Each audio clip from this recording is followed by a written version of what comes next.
아멘. 할렐루야. 우리 주변에 계시는 성도님들과 함께 성도의 교제를 나누도록 하겠습니다. 사랑합니다. 축복합니다. 사랑합니다. 축복합니다. 네, 오늘은 설교를 할 때 이쪽을 바라보고 해야만 될 것만 같이 이렇게 다 왼쪽으로 이렇게 모여 계시는데, 아무튼 선포되는 말씀을 통해서 오늘 이 시간 우리 마음 가운데 하나님의 은혜가 촉촉히 젖어들 수 있기를 간절히 소망합니다. 무언가를 오래 하다 보면은 언젠가는 익숙해지기 마련이죠. 익숙하다라는 것은 그 부분에 있어서 잘 안다라는 것을 나타내기도 하지만, 이것이 반드시 그 부분에 대해서 내가 완벽하게 안다라는 것을 의미하는 것은 아닐 수도 있습니다. 신앙의 여정도 마찬가지인 것 같습니다. 여기 계시는 분들 가운데는 모태 신앙인 분들도 계시고, 또 어떤 분은 근래의 예수를 영접하고 이제 막 구원의 은혜를 깨달으신 분들도 계실 것 같습니다. 문제는 우리가 걸어가는 신앙의 여정은 매우 길기 때문에 시간이 지남에 따라 분명 선명하게 보였던 그 길이 흐릿해지기도 한다라는 것입니다. 기도의 자리가 무거워지고 순종의 걸음이 더뎌지며 예배의 감격이 이유 없이 희미해질 때가 있다라는 것이죠. 흔히 성도가 걸어가는 길을 41.19km의 그 마라톤에 비유하기도 합니다. 이 긴 거리를 가는 동안 수없이 자기 자신과 싸워야 하고 외부의 요인들과도 싸워야 결국에는 마라톤을 완주할 수 있는 것처럼, 믿음의 길 위에도 수많은 유혹과 어려움들이 있는 것이죠. 그래서 가던 길을 멈추고 쉬고 싶을 때가 있기도 한 것입니다. 그러나 이러한 마음이 들 때 우리가 다시금 정신을 차리고 다시 앞으로 한 발자국 내딛기 위해서는 다시 처음 자리로 돌아가야만 합니다. 아무 자격 없는 나를 구원해 주신 그 하나님의 놀라우신 그 사랑을 깨달았던 그때로 돌아가 다시 우리가 복음 앞에 설 때 우리는 지금 잠시 머물러 있던 자리를 박차고 다시 힘차게 믿음의 경주를 이어갈 수가 있는 것이죠. 오늘 우리가 읽은 본문의 말씀은 이러한 복음물의 초대가 얼마나 절박하며 또 얼마나 필요한 것인지를 우리에게 분명하게 보여집니다. 왜냐하면 고린도라는 도시는 그 자체가 복음이 밀려나는 도시였기 때문에 그렇다는 것이죠. 그리스의 고린도는 화려한 도시였습니다.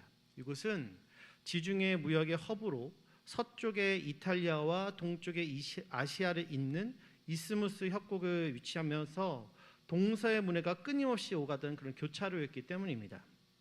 이곳에 가면은 세계 3대 운하 중에 하나인 고린도 운하가 있는데요. 지난 3월에 성지 순례팀이 방문했을 때에도 이 거대한 협곡 사이로 세차게 부는 그 바람을 맞으면서 우리 팀원들이 함께 기념사진을 찍었던 기억이 납니다. 고린도는 사람과 돈, 사랑과 철학, 새로운 문화가 끊임없이 모여드는 곳이었습니다. 자연스럽게 사람들은 경쟁했고 성공을 자랑했으며 누가 더 지혜로운지 또 누가 더 말을 잘하는지로 서로를 평가했던 것이죠.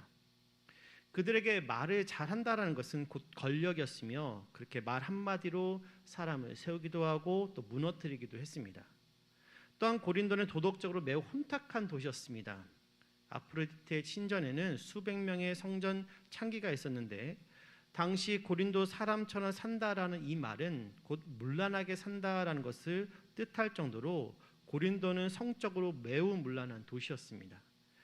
이곳에서 성적 타락은 일상이었고 하나님 없는 자유는 방종이 되어서 사람들의 눈과 마음을 흐리게 했습니다. 이런 고린도 한가운데 바로 오늘 바울이 교회를 세우게 되는 것이죠. 사랑하는 성도 여러분, 오늘 우리가 살아가는 세상도 고린도와 별반 다르지 않은 것 같습니다. 성공이 기준이 되고 말이 힘이 되고 지혜가 자랑이 되며 마음의 기준이 흐려지는 시대 속에서 우리는 자꾸만 복음으로부터 멀어지게 되는 것이죠. 그래서 이 밤 우리가 다시 복음 앞에 서야만 하는 것입니다. 다시 십자가가 우리의 중심이 되고 다시 성령의 능력이 우리의 힘이 되며 다시 은혜가 우리를 움직이는 시작점이 되어야만 하는 것이죠. 이 시간 선포되는 말씀을 통해 사도 바울이 전한 복음 앞에 서는 귀하가 복된 시간 되기를 간절히 소원합니다. 먼저 본문 1절의 말씀을 보면은 고린도에서 사도 바울이 복음 사역을 할 때 어떤 원칙을 가지고 했던 것을 발견을 하게 됩니다. 우리 1절 말씀 함께 읽도록 하겠습니다. 1절입니다. 시작.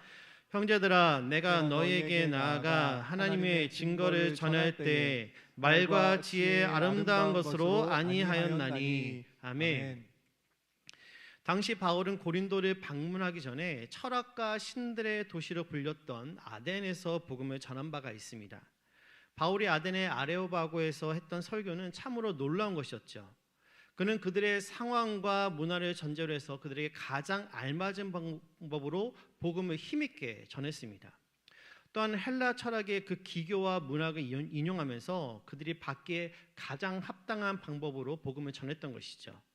즉 바울은 스토아 철학과 에피쿠로스 철학에 심취한 그들에게 그의 철학적 지식을 총동원해서 복음을 전했던 것입니다. 그런데 바울의 이러한 노력에도 불구하고 아덴 사람들의 반응은 어떠했습니까? 그들은 아주 냉담했습니다. 소수의 사람을 제외하고는 대부분의 사람들은 복음을 거부했던 것이죠.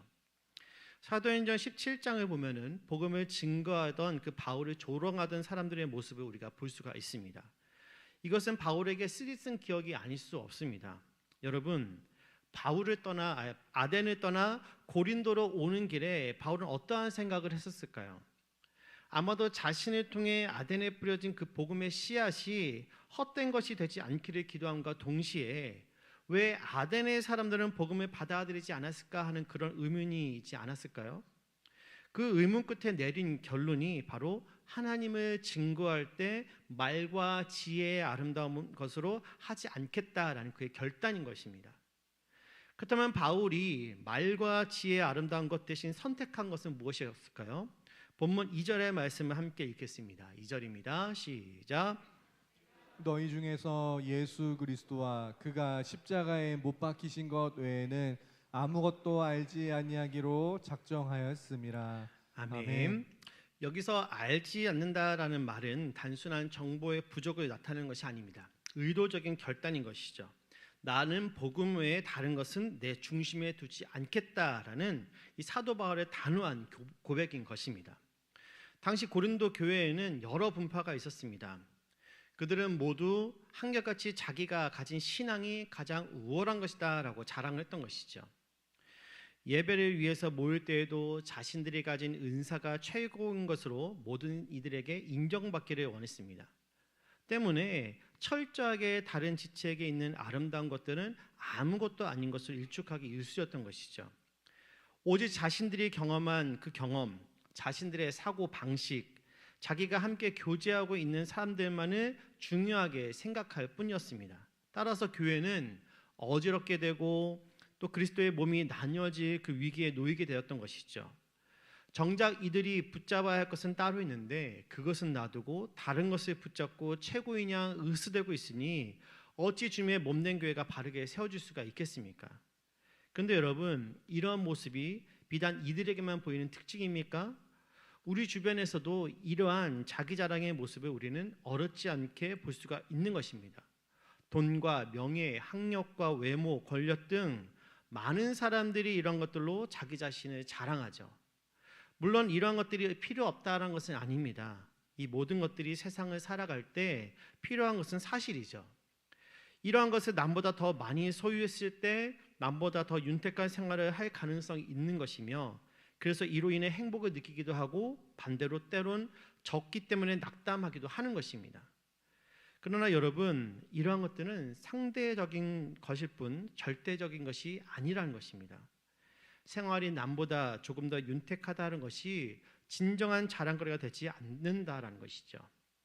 여러분, 앞에서 열거한 것들에 가지는 공통점이 무엇인지 아십니까? 사라질 수 있다라는 것입니다. 돈도 사라질 수가 있고 명예도 사라질 수 있습니다. 학력은 어떤가요? 최근 우리는 자신의 학력이 사라진 사람들에 대한 소식들을 뉴스를 통해 어렵지 않게 접할 수가 있었던 것이죠. 여러분, 내가 자랑하는 것들이 사라지게 되면 그때부터는 무엇으로 자랑하시겠습니까? 누가복음 12장을 보면 한 부자에 대한 예수님의 말씀이 나옵니다. 이 부자는 추수 때가 되어서 밭에 소출을 많이 거두게 되는데 얼마나 많이 거뒀는지 곡식을 쌓아둘 것이 없을 정도라고 고백을 하게 되죠.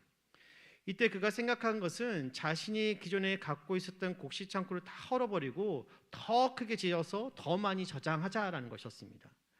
그러면서 그가 이렇게 말합니다. 누가복음 12장 19절 말씀 우리 함께 읽겠습니다. 시작. 또 내가 내 영혼에게 이르되 영혼아 여러 해 쓸 물건을 많이 쌓아두었으니 평안히 쉬고 먹고 마시고 즐거워하자 하리라. 네. 아멘. 즉 이 부자는 자신의 부를 자랑하면서 이것만 있으면 평생을 자랑하며 떵떵거리며 살 수 있을 것이다 라고 여겼던 것이죠. 이러한 그를 향한 주님의 말씀이 무엇입니까? 20절 말씀을 제가 읽어드리겠습니다. 어리석은 자여 오늘 밤에 내 영혼을 도로 찾으리니 그러면 내 준비한 것이 누구의 것이 되겠느냐. 아멘. 사랑하는 여러분, 혹시 지금 여러분들의 마음의 자랑은 무엇입니까? 내가 붙든 것이 오늘 밤 사라진다면 나는 무엇으로 설 수 있겠습니까? 내가 의지하며 쌓은 것들은 영원한 내 것이 될 수가 없습니다. 이런 것들은 오늘 밤이면 사라질 수 있는 세상의 헛된 것들이라는 것이죠. 그렇다면 오늘 성도들이 진정 자랑해야 하는 것은 과연 무엇이겠습니까? 여기에는 두 가지 전제 조건이 따라옵니다. 첫 번째는 시간적인 제약성을 넘어야 하는 것이고, 두 번째는 어떠한 상황에서도 우리에게 희망과 안정감을 줄 수 있는 것이어야만 한다는 것이죠. 사도 바울은 이러한 것은 오직 그리스도와 그가 십자가에 못 박히신 것 외에는 없다라고 확신했습니다. 그래서 그는 이것만을 알기를 작정한다라고 말했던 것이죠. 실제로 바울은 빌립보 교회의 성도들에게 보내는 편지에서도 예수 그리스도 이외의 것들을 배설물로 여긴다라고 단언하기도 했습니다. 그의 말은 빈말이 아니죠. 그는 누구보다도 학식이 높은 사람이었고 다른 사람들의 거액의 돈을 치르고서라도 얻고 싶었던 그 로마의 시민권을 가지고 있었던 자였기 때문입니다. 그런 그가 자신이 가진 것들, 예수를 만나기 이전에 자신이 대변해 주던 모든 것들을 배설물로 여긴다라고 말했던 것은 예수 그리스도 오직 그 이름만이 자신이 자랑할 유일한 이유가 되기 때문인 것이죠. 사랑하는 성도 여러분, 십자가가 아닌 것들은 자랑하는 삶은 결국 영혼이 텅 빈 곳에 서 있는 것과 같습니다. 눈앞의 화려함은 빛나겠지만 그 영혼은 하나님 앞에서 보잘것없는 그런 자리에 서 있는 것이죠. 그러나 십자가를 붙드는 사람은 다릅니다. 십자가는 사라지지 않고 무너지지 않습니다. 십자가는 이 밤에도 그리고 내일도 여러분들의 영혼을 붙들어 주시는 하나님의 능력인 것이죠. 그래서 바울은 오늘 이렇게 말합니다. 나는 그리스도의 십자가 외에는 자랑할 것이 없다. 가끔 성도들이 나는 십자가를 너무 잘 알고 있다라고 생각하는 것을 보게 됩니다. 근데 여러분 잘 생각해 보시기 바랍니다. 정말로 십자가를 잘 아십니까? 혹시 나는 십자가가 너무 익숙해서 나는 잘 안다라고 생각하고 있는 것은 아닌가요? 여러분, 복음은 한 번 이해하면 끝나는 메시지가 아닙니다. 복음은 계속해서 새롭게 체험이 되어야 되는 살아있는 생명이 되어야만 하는 것이죠. 전도사 시절에 신대원에서 기독론 수업을 들을 때 교수님께서 이런 가르침을 해주신 적이 생각이 납니다. 많은 성도들이 십자가에 대해서 알고 있다라고 생각하지만 정작 십자가가 무엇이냐고 물어보면 제대로 말하지 못하는 경우들이 많이 있습니다. 그것은 아직 십자가에 대한 자기 정리가 제대로 되어 있지 않기 때문입니다. 이런 분들 중 대부분은 복음이 무엇인지, 구원이 무엇인지에 대해서 물으면 어물쩡거리다가 명확하게 대답하지 못하는 경우가 다반사입니다. 사랑하는 성도 여러분, 누군가가 여러분들에게 와서 십자가에 대해서, 구원에 대해서, 복음에 대해서 나에게 설명해 달라고 요청한다면 여러분들은 어떻게 설명하실 건가요? 여러분 스스로 이것에 대한 정리가 없다면 여러분들 연말을 맞이해서 이 부분에 대한 정리를 해보시기를 바랍니다. 나에게 과연 십자가란 무엇인가? 나에게 복음이란 무엇인가? 또 나에겐 구원이란 무엇인가에 대한 이 스스로의 정리를 통해 여러분들의 신앙을 객관적으로 돌아보며 평가하시기를 바랍니다. 이런 과정을 통해 여러분들의 삶 속에 십자가를 통해 일어날 그 놀라운 일들이 익숙한 것이 아니라 매 순간 새로운 역사처럼 나타나 복음의 능력이 저와 여러분들을 통해 또 다른 누군가에게 나타나게 될 줄로 믿습니다. 계속해서 본문 3절의 말씀을 함께 보도록 하겠습니다. 3절입니다. 시작. 내가 너희 가운데 거할 때 약하고 두려워하고 심히 떨었노라. 아멘. 본문을 통해 우리는 바울이 고린도에 와서 복음을 증거할 때 그의 마음이 어떠했는지를 알 수가 있습니다. 그가 고백하고 있는 것처럼 그는 오히려 그곳에 있을 때 약하며 또 두려워하며 심히 떨었던 것이죠. 그러나 여러분, 그가 이렇게 고백하고 있는 것은 이 악하고 음란하며 우상숭배가 만연한 고린도에서 자신이 복음을 전달하게 되어서 겁을 먹게 되었다는 것을 고백하는 것은 아닙니다. 오히려 그는 이 사명을 통해 사명을 위해 전적으로 하나님만 의지하게 되었다라고 고백하고 있는 것이죠. 고린도에 오기 전에 이미 바울은 수많은 절망적인 사건들을 경험했었습니다. 빌립보에서는 힘있게 사역을 시작을 했지만 유대인들의 반대 때문에 거의 황폐화되었고, 또 아덴에서는 뚜렷한 성과도 거두지 못했던 것이죠. 그야말로 지금까지 그의 사역은 실패의 연속이었습니다. 그러니 이로 인해 바울이 느꼈을 그 좌절감이 얼마나 컸을까요? 따라서 앞에서 바울이 자신 있게 고백했던 것은 자신의 날카로운 지성이나 논증할 수 있는 능력에서 나온 것이 아닙니다. 오로지 성령께서 자신을 도우시며 인도하고 계신다는 그 확신에서 비롯되었던 것이죠. 그래서 그는 본문 4절과 5절에서 이렇게 말합니다. 우리 이 말씀 함께 읽도록 하겠습니다. 시작.